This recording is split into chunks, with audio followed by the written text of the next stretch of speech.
Welcome to our Sounds of the 80s Wonderland. Now, sometimes we do get a little carried away with these red button specials, but if you just stop and give us a little respect, see where I'm going with this, not only will you get to hear us on Radio 2, you'll also get to watch us on the BBC Red Button, and isn't it looking gorgeous?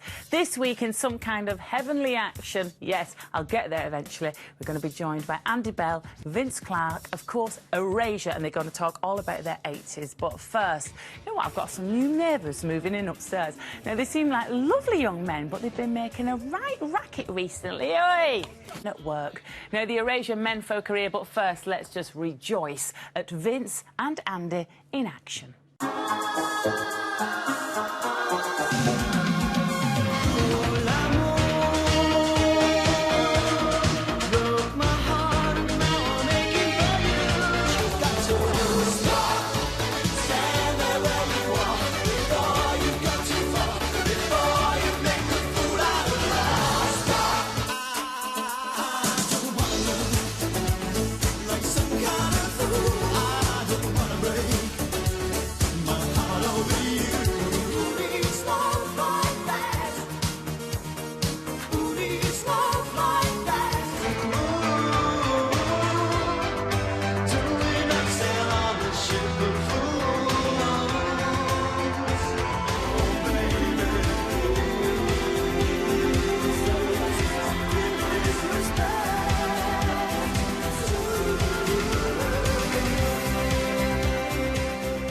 Ladies and gentlemen, I am beside myself with excitement. We're even going to go for some applause for Erasure. The applause is a new thing on this show. How are you feeling about it? Fine. Seems... We enjoyed it. Yeah. Seems like just enough. Yeah. Yeah, just enough. Yeah. Quite subtle.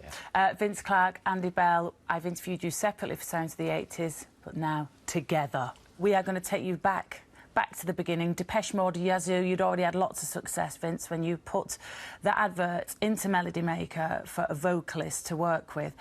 Because of that success, it seems quite strange that you'd just pop an advert into a music paper like that. Well, I don't know. I think it's a misconception that people have that musicians all know each other, that they're all friends, and it's a club, because we just don't, you know. I mean, mostly we ignore each other, especially on top of the pops. And did you put your name on the advert so people knew who they were coming to meet? No. Because there probably would have been hordes of people just turning up pretending to be able to sing. There's lots of stories. There's two different stories that are going around, that it was a busy audition or there was just Andy rocked up. Oh, there was... well, I had called on the weekend and they said they were... Well, they said they were full of auditions, so if they don't find anybody, can you ring back? Or they'll ring me back. And I thought I'll never hear from them again. And then they called again on Monday, and they said, "Do you know who Vince Clarke is?" And I was like, "Yes," you know. And then they said, "Can you come down?" And I was so excited to come down. Yeah. So Vince, you're already a fan of Vince's. I was a huge fan, and I thought, you know, maybe I should write him a letter to see if he needs a singer, and then it happened that I answered the same advert for him. So, yeah, I was really pleased and just thought, well, I'm going to have a great day, whatever happens. Yeah, haven't I? Just to see him, you know. Like being on Bullseye. Well, I've had a lovely time. Yeah. We'll take the money. Yeah. Were you pretty confident in your ability to sing? What had you been doing just before this? Yeah, I don't think I was that confident, really. I mean, I've been in a band for like a year, and we'd only had 2 shows, and we'd printed 500 vinyls. But yeah, I just wanted to really be in a proper band and do lots of shows. Do you remember quite clearly the impression that Andy made on you and his voice? Was it spot on what you were looking for, or actually you were like, God, I didn't know I was looking for this, but now I've heard this is what I want? Yeah, I think the second, actually. I mean, we auditioned, I think, 40 people before we heard Andy. And, although, I mean, there were lots of good singers, you know, but no one really had the right kind of character, or a character. And when Andy opened his trap, you know, that was... He instantly... Because he was singing 2 songs that he'd never heard before, and you know, the idea was that he'd have to interpret them in 10 minutes. and his renditions were just outstanding, you know. So when I was listening back to the tapes though, and listened to myself then, I just think I can't believe how naive and kind of innocent the whole thing was. Did you play your cards quite close to your chest, or were you like, "You're the one, kid. We're going to Hollywood"? Well, Andy left, and myself and the producer said, "Yeah, this is the guy. We don't want to do any more auditions. You know, Andy's the person." So then we got in touch with the record company, and they made arrangements, and I guess they got in touch with you, did they? They did, yeah. They were. Vince was having a single out with Paul Quinn, the second single of the Assembly project, which was not One Day. Yeah, One Day.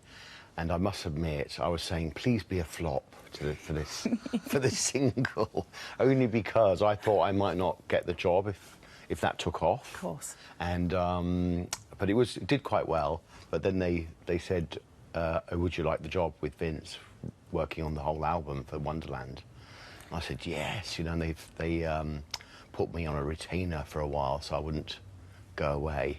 In a moment, we're going to play Sometimes, which got to #2 in '86, but it was actually, I think it was the 4th single that you released. You had 3 that didn't out, really, in the charts, but you've said in the past that actually it was pretty healthy that you had 3 tracks that didn't go anywhere at first, because it meant that you were hanging out in a van, schlepping to gigs, and sort of that's where your relationship started to grow, that friendship began. Yeah, absolutely. I mean, that's where, I mean, we decided that if the radio wasn't going to play our music, then the only way we were going to get our music across was for people to hear it live. So, yeah, we set out on a kind of touring engine, you know, playing universities and clubs, and then because it was us against the world, I think it really helped to bond our relationship, to make our relationship, you know. So it kept us in. It set us on a good foundation, I think, you know. Yeah, instead of being plunged right into superstar. Yeah, I think it made the whole thing real as well, for me, you know. Yeah, it takes like eating a pasty at half 2 on the M6, stopping off at the services to really build a friendship. Yeah. OK, we're going to play Sometimes now. It got to #2 in 1986, beaten to #1 by Europe and their final countdown. Fuming. Whenever you hear that song, do you do a bit of a... I didn't... No. No. This track, though, it did all right for you. It spent 17 weeks in the UK singles chart. It's from your second album, The Circus, released 6 months later in March of 1987. And, of course, we'll be back with a...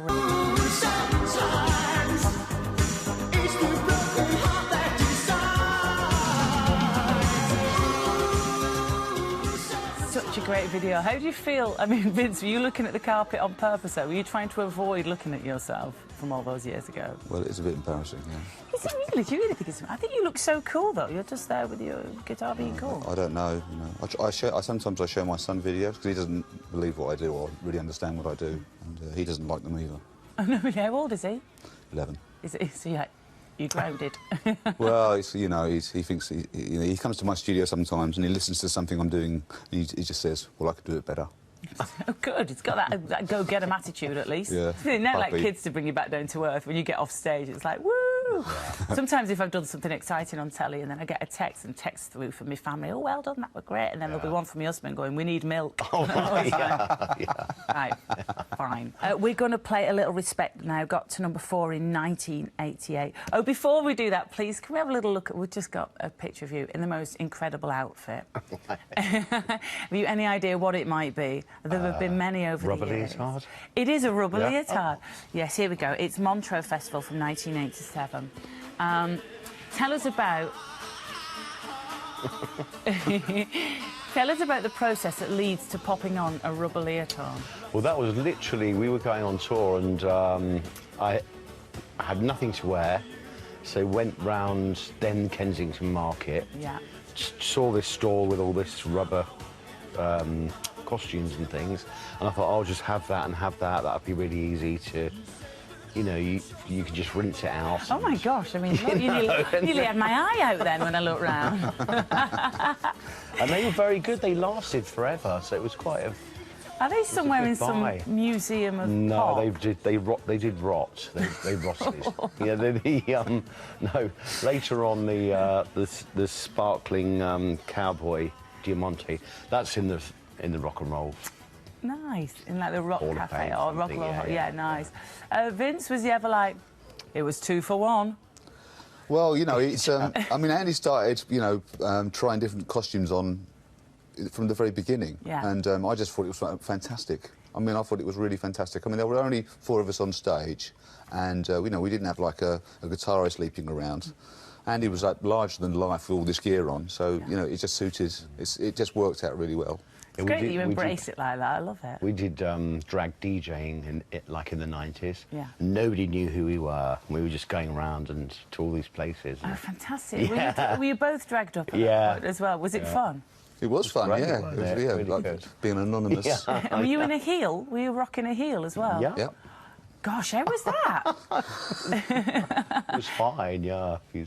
I think if you show your son those pictures, I think then you'll be impressed. I think he might be, yeah. Listen, we're going to play a little Respect then. Number 4 from 1988. 5th top 10 single that you boshed out from the album The Innocents. We'll be chatting more with Erasure next. I try to discover a little something to make me sweeter.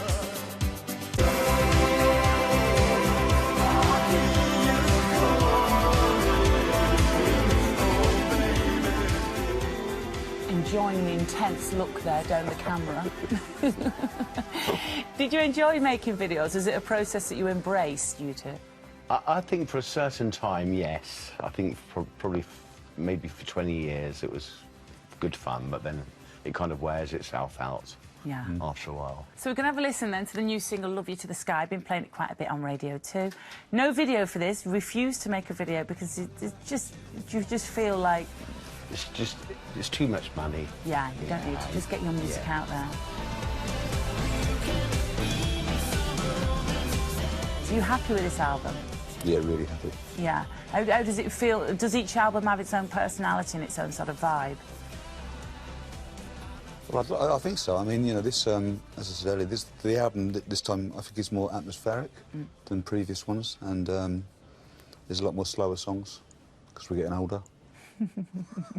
So on stage you can just... it just feels more happy-go-lucky to me. Even though it's more serious, it just seems more, I don't know, optimistic. Yeah. Now, have you been taking your vitamins? Because you've got quite a busy summer coming up. And next year is really busy as well, isn't it? So you've got your new tour. So you're slap bang in the middle of that, really. And you're also touring with Robbie Williams as well as his special guest. Yeah. It's going to be a lot of fun. So if you want to go and check them out and try and get tickets, if there's any left, have a look online. You're playing at the Aviva Stadium in Dublin on Saturday the 17th of June, Wednesday 21st at the Etihad in Cardiff, and Friday 23rd at London Stadium, obviously in London. So touring, how do you approach it now? I mean, you're excited, you know, how, you know, in the build-up to it, you know, how are you feeling? I think the build-up is actually worse than the actual doing the shows, you know. I mean, we've done support slots before, you know, we did David Bowie and in the 90s, and Duran in the early 80s, mid-80s. So it's kind of, it's a bit different from doing your own show, but it's so fast, you know, it's 45 minutes, so it goes so quickly. And, I mean, we've always had pretty good fun doing it, haven't we? Yeah, we've got a great audience. I mean, people have been following us for years. Yeah. So that always helps. Do you recognise some of the faces from over the... Really? All of the faces. Nearly off by heart, Hey, like, hey, Jean. All right, Barry, how are you doing? Nice. So you're going to be playing next year, then, your tour, the 2018 tour, Ireland, the UK, Germany, in January, February, March. It's a great big gig, so go online, have a look if you want to go and see the lads play. You mentioned David Bowie there, so you toured with David that was in the 90s. 97? Yeah, in South America. Yeah. Tell us about that. It was great fun. I mean, we were rotating with No Doubt and us being the pre-band, Davey coming on. So it was quite, there was pretty diverse reactions, wasn't there, depending on where we were, because it was very rock-oriented, the bands, so there were some places we didn't necessarily fit, but other places where they knew who we were. So. Did you win them round, though, by the end, of your set? I think so, yeah. I think I think most people know A Little Respect, so by the time that comes on, they warm to us. Once in a lifetime sort of stuff, isn't it, to tour with David Yeah, Bowie? I imagine yeah. it's just one to tick off, so good. Yeah. And we are going to end with a bit of David then. You've chosen Ashes to Ashes. Tell us why. Just because I think it is so 80s, that track and that video. I mean, it's interesting that he never really embraced electronic music, but this is kind of his electronic record, I think. Well, look, it's been completely fantastic chatting to you. Thank you so much for coming on Sounds of the 80s on our Red Button Special. It's been lovely. Andy Bell, thank you very much. And Vince Clarke, Erasure. Thanks very much. Thank you. It's been awesome. Good luck with the tour, good luck with the new album and all the fabulous stuff.